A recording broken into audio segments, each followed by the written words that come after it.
Pri cvičení orla budeme kráčať v priestore a snažíme sa napodobniť lov orla na lúke, čiže budeme ako keby lietať nad nejakou lúkou, čiže upažíme ruky, prsty budú vystreté a zase budeme kráčať po špičkách po celom priestore. A na povel, keď lesknem, tak Adriánka nám ukáže, ako orol spraví strmhlav let dole a bude sa snažiť predkloniť sa s vystretými kolenami, dotkne sa rukami zeme a potom sa prikrčí a zčupne si do takého čupu, akože ulovila nejakého sisla.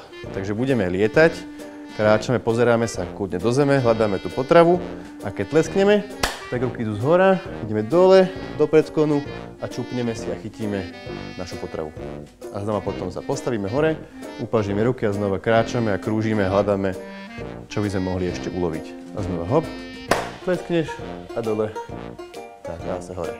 Výborne. A takto. A druhá varianta, keď to nechceme robiť formou drepov, ale chceme to robiť formou stretchingu, tak nebudeme chodiť do čupu, ale budeme len zhora, natiahneme a pôjdeme s vystretými kolenami do takéhoto hlbokého predklonu až dole.